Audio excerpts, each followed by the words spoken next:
guys, it's Lex here. Now, I know, you might all be thinking something along the lines of, Lex, where did you go? You didn't post a video for literally a year. Yeah, I'm sorry about that. I don't really have a good explanation or reason, but you can be sure that I'm back. As of right now, I'm planning on posting about 1 video a week, but I might actually change that to 2 for summer at least. But anyway, that's enough talking about me, who is the actual literal worst.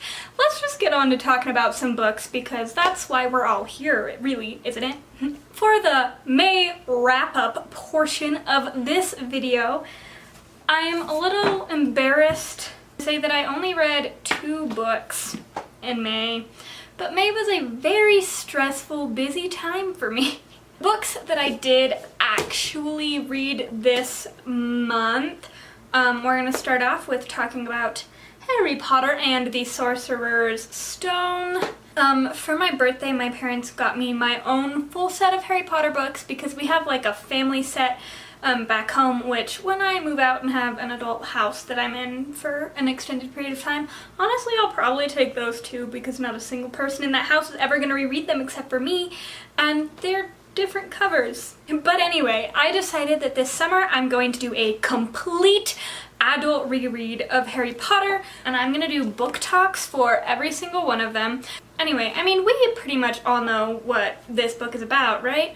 You know, we've got our main character, good old Harry Potter, and his loyal band of friends. And at the beginning, Harry is living with the Dursleys, the most obnoxious, horrible, muggle family that he could possibly imagine, and he has no idea, but he's a wizard. You know, there are some shenanigans, a billion letters are sent to the house, and he ends up figuring out he's a wizard. He is taken by Hagrid, and he goes to Hogwarts School of Witchcraft and Wizardry, where more shenanigans ensue, including being the first year to be on a Quidditch team in God knows how long, meeting a bully named Malfoy, lots and lots of rule breaking, and a second encounter with the Dark Lord himself. What? Obviously, I'm going to talk more about this in my book talk when that comes. Also, I gave this a 5 stars on Goodreads. And I also read Harry Potter and the Chamber of Secrets, which is the second book in the series. I was trying septology, I don't know. I gave this 5 stars on Goodreads as well, and it's really just more shenanigans. You know, the book opens on up and we're back in the Dursleys' house. He's in a bedroom this time at least, instead of in the broom closet. And one day Vernon is gonna have some house guests, the Masons, and he goes upstairs to, you know, sit in his room, be quiet, and pretend he doesn't exist. And Dobby, a house elf, is sitting on his bed.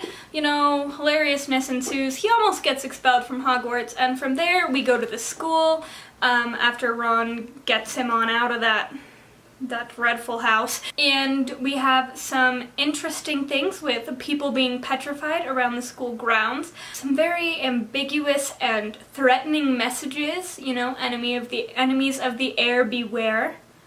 The chamber has been opened, along with Miss Norris's poor petrified cat body. Yes, so there will also be a book talk about this one up probably next week. And that's it. That's all I read. So now on to the things that I plan on picking up in June. We're gonna start off with something that's not Harry Potter. I started this in May and I have yet to finish it, so I plan on finishing it this month so that, you know, I can check it off my TBR. This is The Astonishing Adventures of Fanboy and Goth Girl by Barry Lyga. This is kind of your classic, like, high school, like, geek goes on adventures type story. His name's not actually Fanboy, but I haven't gotten to his real name yet. I'm that early in the book. He's a sophomore in high school. He's relentlessly bullied. He's just like really deeply unhappy in his situation. He calls his family, like his pregnant mom, and his step-fascist. He has a secret, and his secret is that he's been working on a graphic novel. He's convinced that this graphic novel will lead to publication and ultimately a way for him to get out of the norm that is his life that he is not a huge fan of. And then he meets Kyra, aka Goth Girl. She's cynical, sardonic, and shares his love for comics and graphic novels.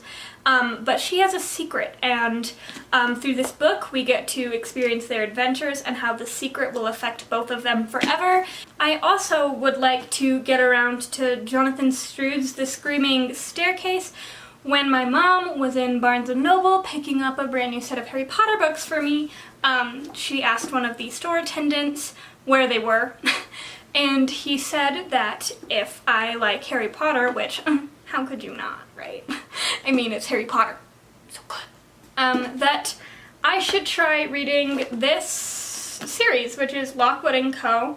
I'm pretty sure it's gonna be like a 3-book series. This novel is middle grade, I believe, but it's set in London, and it's set in this situation where like a bad thing is happening in London, and there are these like ghost type things, and they're not friendly. Like, they're these sinister ghosts, and only young people, so like kids, have these psychic abilities that are needed to like see and like thwart them. So this book follows Lucy Carlyle and Anthony Lockwood. And so Lucy and Anthony and their co-worker George, co-worker is kind of a weird thing to say when talking about children. I'm pretty sure Anthony's an adult. We'll see. I haven't read it yet. But anyway, they are sent to investigate one of the most haunted houses in England.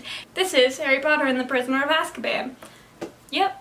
I'm planning on continuing the series. I need to leave myself a lot of time to read 5 because 5 is my least favorite and it's really long. So I'm trying to knock out the first 4 as quickly as I can so that I have a huge chunk of time for the 5th one. So yes, 3rd book. This is the 4th book, Harry Potter and the Goblet of Fire. This is the first like really lengthy book in the series, so I also expect that this one will take me slightly longer than the first 3, of course. If I have time, I'm gonna start this bad boy, Harry Potter and the Order of the Phoenix. It is friggin' massive. They're good. Like, it's still good. I don't hate it by any means. It's just the only one that like ever has felt long whilst I've been reading it. Alright guys, so that is everything I read in May and I'm planning on reading in June. I hope you guys like it. Leave me comments down below with some book recommendations. I've been like trying to build up a TBR because I don't really have one right now except for my reread. I just kind of am like, this book's on my shelf and I haven't read it, like I guess I'll read it, but I'm not like super inspired to read any of the books that I have with me, and I don't have my entire bookshelf. Most of my book collection is at home in Colorado Springs, but I am at this point indefinitely up in Laramie, so I only have like 20 books with me, maybe more. So yes, please give me some book recommendations based off of, you know, the kind of things that it seems like I would like. Thank you guys so much for watching. I will see you next week, soon, tomorrow, I don't know. I need to figure out a filming schedule. Bye guys.